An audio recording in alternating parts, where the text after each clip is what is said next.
Bonjour à tous, une nouvelle vidéo sur le Seigneur des Anneaux, le jeu de cartes, où nous allons cette fois-ci faire un scénario du cycle 3, voilà, qui est donc Rencontre à Amandine.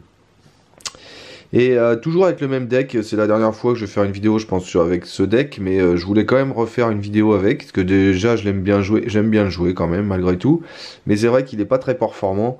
Là j'ai fait quelques scénarios du cycle 4, c'était impossible de passer, je me suis cassé les dents sur plein de scénarios du cycle 4. Bon, le cycle 4 est réputé pour ses scénarios pénibles, mais quand même. Et donc voilà, j'ai essayé quelques scénarios du cycle 5 et puis je vais essayer celui-là aujourd'hui. Donc j'ai fait la mise en place, c'est Rencontre à Amandine. Donc la mise en place, il fallait... Ah oui, il y a des villageois. Donc fallait mettre les villageois sauvés et les villageois morts sur les trucs. Tchac. Et donc on va essayer de sauver des villageois de l'attaque des orques. Hein. Voilà. Et donc il y a un nouveau mot-clé qui est villageois X, donc on met X marqueur, et si on doit défausser des marqueurs pour une raison ou pour une autre, si un marqueur de villageois est défaussé d'un lieu, d'un objectif, on doit les mettre sur villageois mort. Au contraire, si on explore, on les met sur villageois sauvé. Et puis à la fin du jeu, on devra avoir plus de villageois sauvés que de villageois morts. Voilà, donc il fallait révéler une carte, j'ai révélé cette carte, Fléau du Mordor, qui m'a demandé de défausser une carte, c'était évidemment Guswain, dont j'aurais eu besoin, et donc elle augmente le niveau de menace jusqu'à la fin de la phase, mais là du coup la phase est finie, puisque c'est la phase d'installation.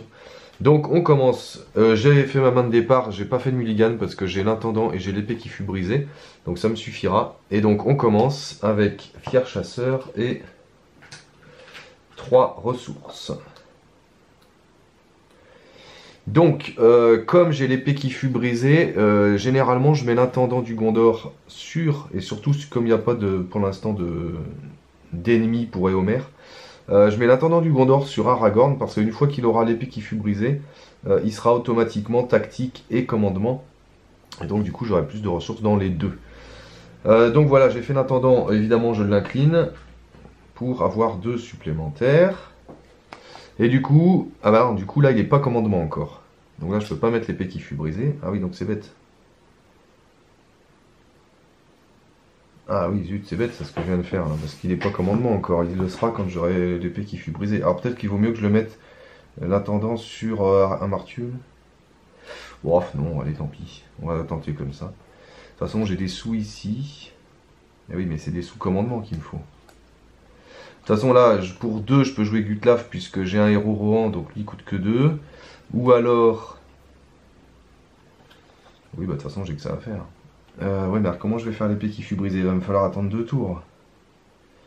Ah zut, ça commence bien.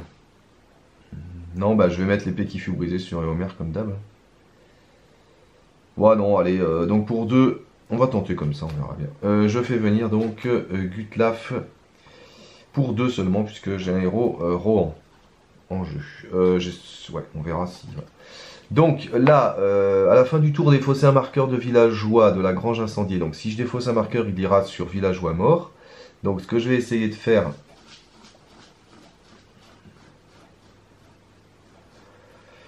c'est que je vais essayer d'explorer le lieu tout de suite. Mais il y a 0, mais il faut 5, donc c'est pas possible. Parce que j'ai même pas 5 en volonté là. C'est pour ça qu'il me faut l'épée qui fut brisée très rapidement. Donc je vais mettre 2. Là, qu'est-ce qu'il fait lui? Quand un marqueur de villageois est défaussé, inclinez les 1 pour placer ça sur un lieu. Au lieu de le défausser. Ouais, c'est pas mal, mais on va pas le faire tout de suite. Allez, 1, 2. Donc 2, 3, 4, 5, 6. Allez, on verra bien. Et puis s'il y a un monstre, on verra. C'est un monstre justement. Quand une carte ombre est attribuée au village... Ah putain, il gagne plus jusqu'à la fin de la phase. Ah, puis alors lui, c'est le pénible lui. 2.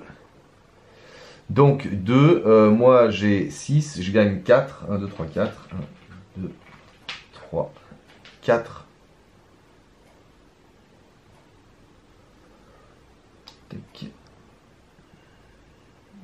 Voilà. Et c'est tout. Bon, alors du coup lui il m'engage, donc voilà. Il a une carte ombre, donc il attaque à 4, ouais, je m'en souviens. Et puis en plus les cartes ombres elles peuvent vite faire suer.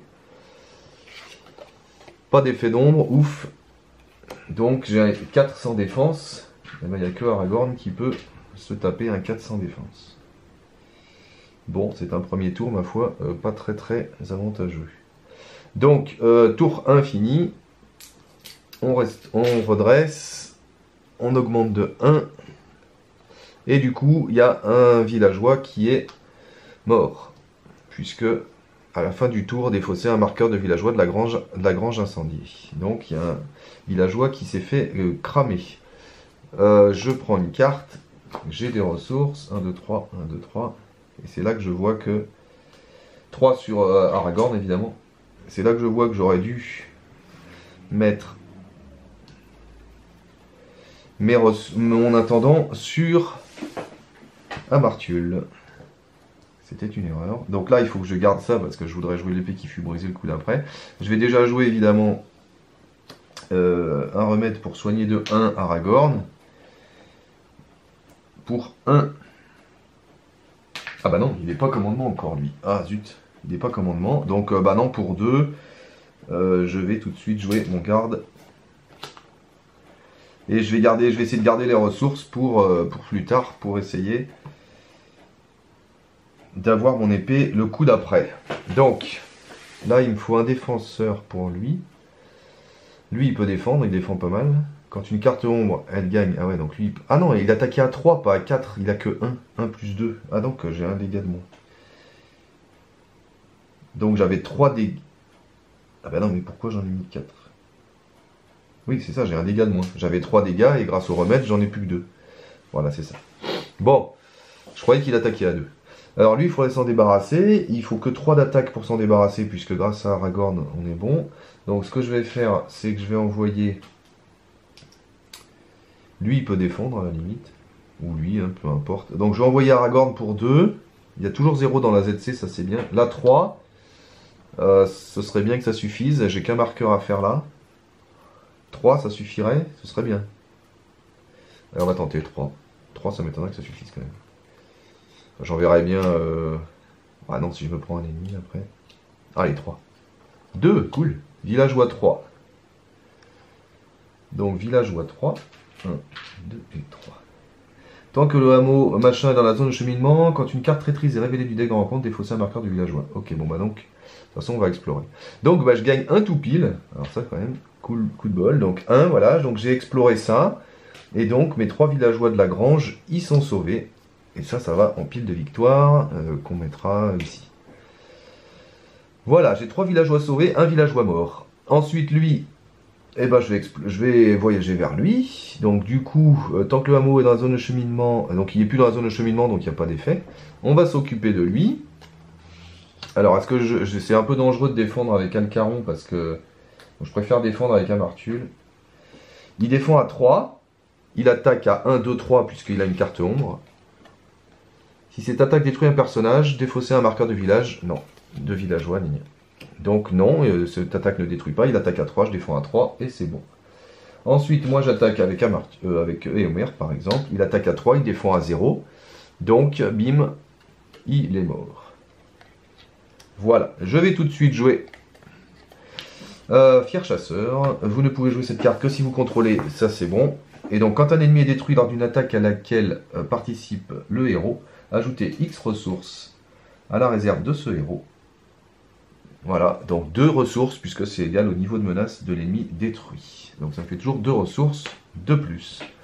Bien, et bien là on va pouvoir mettre l'épée qui fut brisée. Fin du tour. Je redresse tout le monde. Tchac, je suis à 34, tour 2. Et donc là j'ai rien à faire en fin de tour, a priori. Puisqu'il n'y a plus l'effet là. Je pioche une carte. C'est la flèche rouge. Et j'ai 1, 2, 3... Alors c'est encore un scénario où je ne me sers pas trop d'Éomer pour l'instant. C'est vrai que partir haut en menace, bah, malheureusement ça empêche un peu Éomer de faire son effet. Donc il faudra que je refasse le deck. Mais bon, là je vais pouvoir jouer pas mal de trucs. Bon alors évidemment, dans un premier temps, l'épée qui fut brisée, c'est évident, pour 3 ressources commandement. Voilà. Donc du coup lui il est commandement aussi, donc je pense que je vais pouvoir tout jouer. Pour une ressource tactique, je vais jouer... Ah non, il n'est pas Gondor lui, merde. Il n'est plus Gondor. Eh ben alors je vais le jouer sur Aragorn. Est-ce que je peux... C'est pas restreint ça. Ça c'est pas restreint. Ça non plus. Et l'épée qui fut brisée. Non plus. Donc du coup je peux la mettre sur Aragorn, tant pis. Donc la flèche rouge sur Aragorn. Donc il a +1 en volonté. Attacher cette carte à un héros. Gondor. Alors il est Gondor grâce à l'intendant du Gondor. Voilà. Tac. Donc là j'ai payé ou pas? J'ai payé, oui. Oui j'ai payé. Non j'ai pas payé. Hein. Donc je la paye avec lui. Voilà. Ensuite pour 1. Alors pour 4 commandements. 1, 2, 3, 4. Je vais faire venir et restore. Voilà. Donc lui il va me recycler mes cartes en double. Et pour un commandement, puisque je vais pouvoir faire un étalon du Nord. Lui il est restreint, mais aucune autre n'est restreinte. Donc du coup, oh bah dis donc, c'est la première fois. C'est la première fois qu'Aragorn a cet échafaudage. Bon ben voilà. Alors ce qui serait bien. On va essayer de faire ça. 4, mais là peut-être pas tout, donc 8. On va prévoir 10. Pour pas tout faire d'un coup, parce que on peut se mettre en place encore ici. Il n'y a pas trop d'effet de... Quoique d'un autre côté, si je vais vite... Si je vais vite, je peux m'épargner ici. Oh, je vais voir. Allez, donc lui il a 2, 3 et 4, donc il a 4. Lui il a 3 puisqu'il y a l'épée qui fut brisée, donc 4 et 3 ça fait 7. 8, 9. Et on va se contenter de 9, on verra bien dans un premier temps. Un dieu à 3. Villageois 2. Tac, donc villageois 2, il y a 3, moi j'ai 9, je gagne 6. 6 moins 4, je gagne 6 moins 4, je gagne encore 2. Donc au lieu de mettre 2 jetons, je vais sauver 2 villageois. Donc ces villageois-là sont sauvés. Je vais mettre un dé plutôt. J'en ai combien là? 2, 4, j'en ai 6 déjà sauvés. Ce sera plus simple de mettre un dé. J'en ai 6 de sauvés, victoire 1. Et puis j'en ai encore 2 de sauvés ici, donc ça me fait 8. Voilà. Ensuite, je vais voyager vers la ferme reculée, révéler la première carte du deck de rencontre et placer la dans la zone de cheminement. Et c'est un méchant, un maraudeur orc. Quand le maraudeur orc attaque et détruit un personnage, passe un marqueur de dégâts sur les villageois morts. Ok. Bon, ben voilà, je vais le prendre tout de suite. De toute façon, 25-34, j'ai pas le choix. Je peux redresser Aragorn puisque j'ai engagé un monstre. Je vais défendre avec Amartul. Pouf. Il attaque à 4. Pas d'effet d'ombre. Donc Amartul se prend 1. Mais en inclinant le garde d'honneur, j'annule. Ensuite, je vais attaquer moi aussi. Ah mince, je peux pas, si, avec Alcaron. Avec 3. Merde. 4, 5. Lui défend à 0. Et donc, pouf, il est mort. Voilà, je me sers pas de l'effet d'Amartul, mais je préfère. Ces monstres-là, ils sont trop gros, et puis je suis pas encore installé. Ouais. Bon, le problème, c'est que j'ai plus de cartes en main, donc maintenant, il va falloir piocher à fond. Donc, on redresse tout le monde. Tour 3. Jack, je augmente mon niveau de menace. J'ai une carte, c'est un étalon du Nord. Et là, c'est un problème. 1, 2, 3.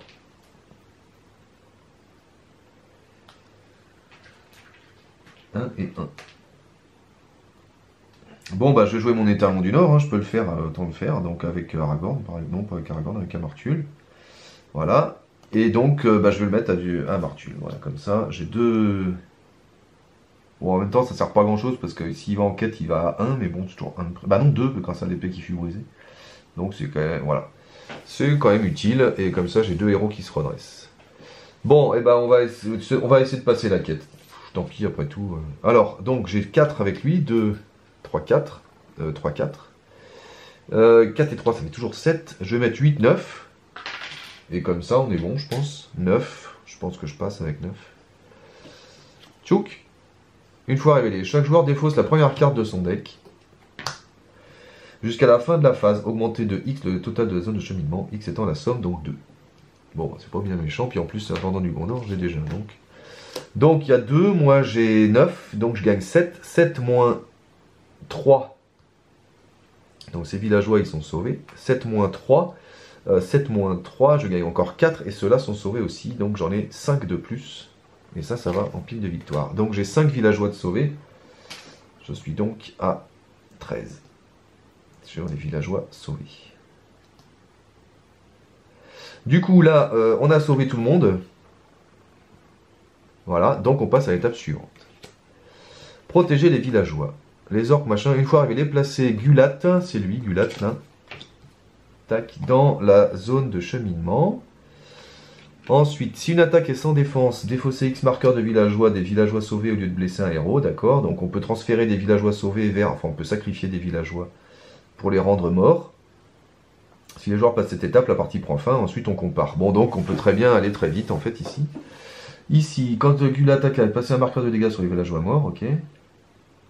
Tant que Gulat est en jeu, la partie ne peut pas se terminer, ok. Donc je voyage pas parce qu'il n'y a rien, j'engage lui. Boum. Donc je redresse Amartul et Aragorn. Voilà. Donc il attaque à 1.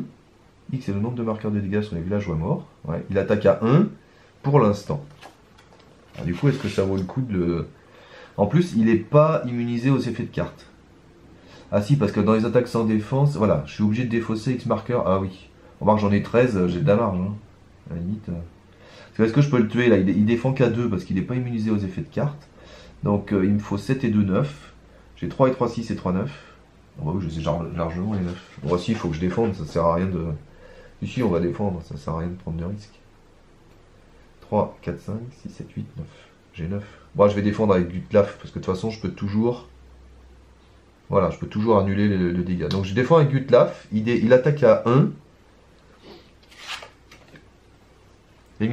L'attaquant gagne 1.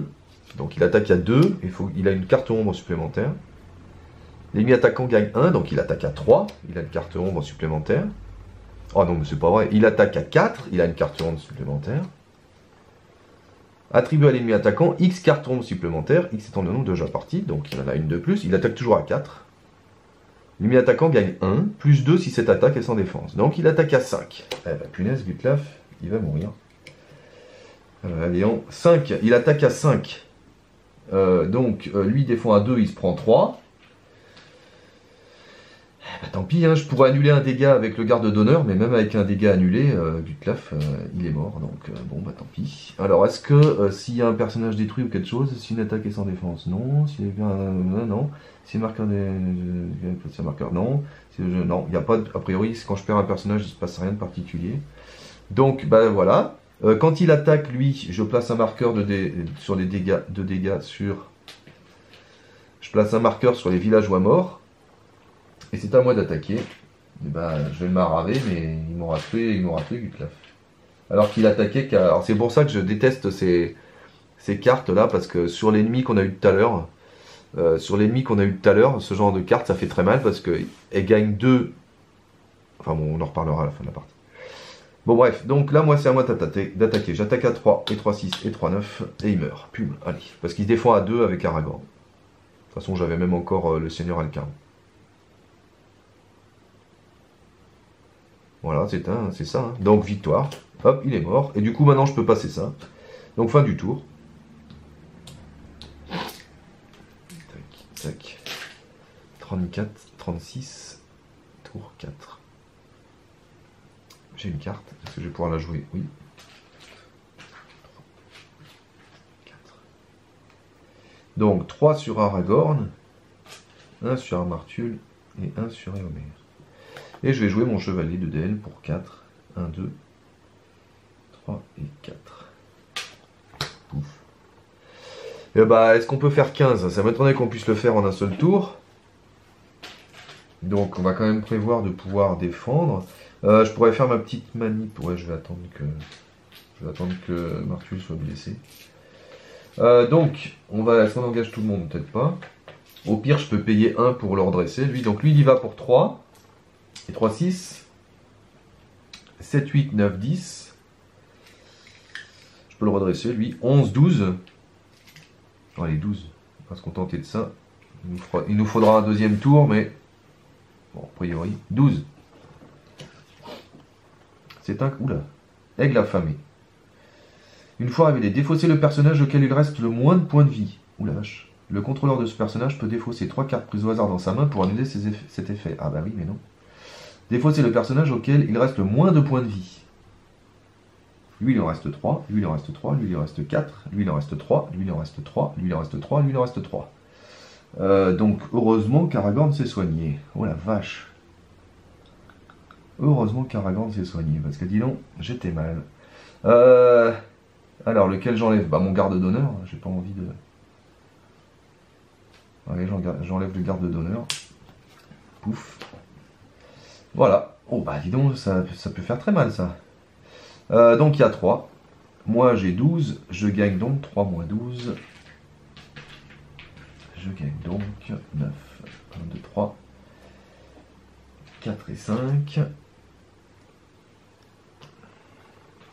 6, 7, 8, 9. J'espère qu'il n'y en a pas un deuxième, parce que là, il va falloir soigner Aragorn pour pas se... Remarque, Amartul, il a 3 points de vie. Donc, oh là là là là, j'ai eu chaud quand même. Bon, donc, je ne l'engage pas, je suis avec 36, il a 40, et comme ça, je pourrais commencer à le taper avec Éomer. De toute façon, normalement, si tout va bien, on passera le coup d'après. Puis ça nous évitera de nous prendre une attaque. Oh, remarque, je pourrais le tuer. Hein. Alors, il attaque à 5 quand même, ça me fait un peu suer. Donc non, je le laisse là. Donc fin du tour. Il n'y a pas d'attaque du coup, tour 5. 37. Il se passe rien en fin de tour, on est d'accord. Hein. Ouais. Oui. Bah oui. Bon bah c'est bien. Oh mince, on s'en fiche des ressources. Oh. Bah je vais rien jouer ce tour là. Bon bah ça sert à rien, j'en ai plein des ressources. Donc là bah on va essayer de tuer. J'aurais préféré une arme pour essayer de tuer lui là. Genre mon Magus Winé, mais bon. Donc allez c'est parti. J'espère qu'on va pas s'en prendre un deuxième comme ça. Au pire de toute façon j'ai restore. Allez, donc 3 et 3, 6 et 4, 10. Non bah attendez. Avant, puisque j'ai des ressources, je vais payer 1 pour mettre mon remède sur, par exemple, Amartul.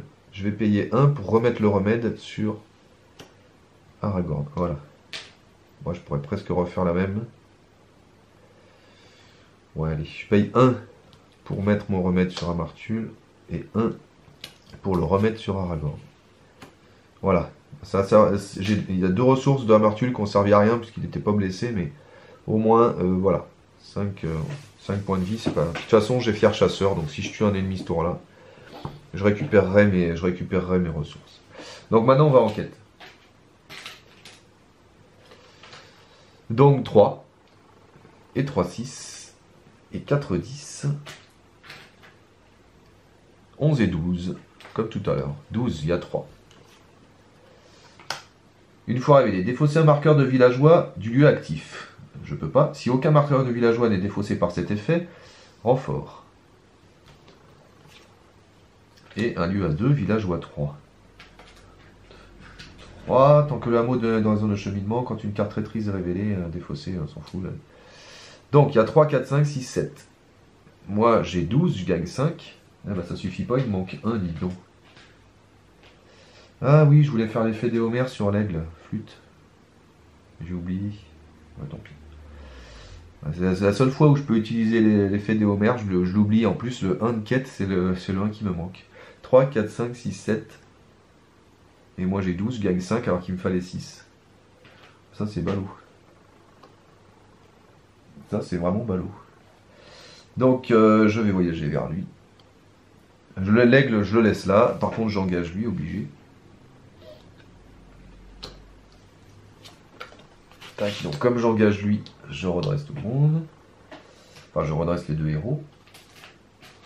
Je vais les fondre avec Amartul, comme d'habitude. Il attaque à 3, ce petit-là. Si cette attaque détruit un personnage, non. Donc, il se passe rien. Et je le tue, évidemment. Avec 3 et 3, 6.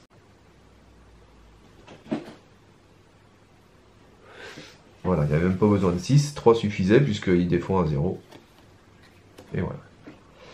Bon, ben voilà. Du coup, je vais jouer le fer chasseur, tant qu'à faire. Et je vais mettre 3... Je vais mettre combien? 2 ressources, puisqu'il a une menace de 2, sur Aragorn. Ça me sert à rien, mais bon, au moins ce sera joué. Et puis bah fin du tour. Tac. 38. Je laisse l'aigle évidemment, comme tout à l'heure. Cette fois, si j'y pense, je vais essayer de faire Éomer. Veille secrète. 3 sur Aragorn. 1 sur lui. 1 sur lui. Bah pour veille secrète, je vais la mettre sur l'aigle, après tout. Check. Donc il n'y a que 2, puisque veille secrète enlève une menace au truc. Alors malheureusement, Éomer va pas pouvoir tuer l'aigle à lui tout seul. J'ai pas son arme, mais c'est pas grave. Et c'est parti, il n'y a que 2, donc je vais mettre 3 et 3, 6, et 4, 10, 11, et je paye 1 pour attaquer l'aigle, et je lui fais un dégât. Voilà, donc je suis à 11. Je vais rajouter un Martul, ça coûte rien. Allez, je suis à 13. Et c'est des orques. Quand une carte ombre est attribuée aux vermines orques, elle gagne plus 2 jusqu'à la fin de la phase. Donc il y a 2 et 2, 4. Moi j'ai 13, 4 moins 13. Je gagne 9. Donc 9 moins 4, j'ai sauvé 3 villageois. Je suis à 17. 9 moins 4, je gagne encore, 9 moins 4, je gagne encore 5, et ça, c'est bon. Et voilà. Et ben ma foi, maintenant on arrive à la fin.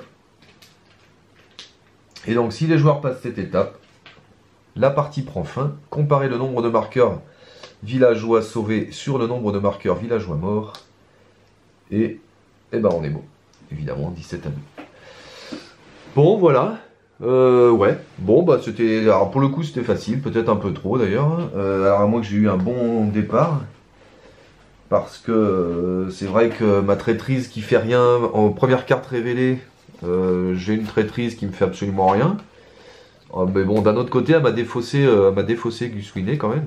Ce qui m'embête, parce que c'est ce qui me manquait, par exemple, pour tuer l'aigle du premier coup. Mais bon, en fait, on s'en est même pas servi. Non, bah, ça peut être un, c'est un scénario sympa, hein, moi j'aime bien. Vous allez vite sur la quête et ben voilà, vous êtes tranquille, puisque vous allez explorer les lieux, vous allez sauver des villageois. Il n'y a pas tellement d'effets en fait de défausse de villageois.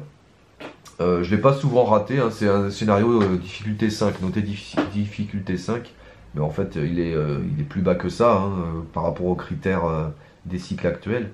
Mais bon, de toute façon la difficulté ne veut pas dire grand chose. Après là vous voyez que mon deck était quand même assez faible, hein, mine de rien, j'ai quand même que 2 alliés encore de poser, j'ai pas assez pioché, j'ai pas assez pioché. Hein. Il peut être pénible aussi ce scénario, bah, notamment avec l'ennemi qui est là, puisqu'à chaque fois que vous lui donnez une carte ombre, il gagne 2. Alors si j'avais eu sur cet ennemi les mêmes saloperies de suite là que j'ai eu tout à l'heure, si on compte bien, ça fait combien? Première carte ombre, il attaque donc à 3 puisqu'il a 2. Avec cette carte ombre, il gagne 1, donc il attaque à 4, et je lui donne une deuxième carte ombre. Tac, donc il attaque à 4, 5, 6. Hop, il gagne 1, 7, et je lui mets une troisième carte ombre. 7, 8, 9, 10. Et après, j'avais pris celle-là, je crois. Non. C'est celle-là la suivante. Non, c'était pas celle-là la suivante. C'était quoi après? Quand j'ai eu... J'ai eu encore 2 autres, je crois. On est déjà à 10. C'était une qui mettait juste une carte ombre, je crois. Je sais plus laquelle c'est. Bon, en tout cas, vous voyez, il attaque déjà à 10. Enfin, rien qu'avec ces 3-là là, que j'ai eu tout à l'heure. Il attaque déjà à 10. Enfin, c'est impossible, cette saloperie-là. Donc, il faut soit des annulations d'ombre, j'en ai pas dans ce deck. Soit, bah, voilà, soit des alliés à sacrifier, comme j'ai fait tout à l'heure. Mais donc, voilà, ça peut vite, quand vous tombez sur cette saloperie plusieurs fois de suite avec ces ces cartes-là, c'est très vite pénible. Voilà, bon, c'est une petite vidéo comme ça, courte, ma foi, ça fait du bien aussi de se faire un petit scénario comme ça. La prochaine fois, donc un nouveau deck sans doute. Je vous dis à bientôt sur la chaîne. Merci d'avoir suivi sur cette vidéo. À bientôt tous.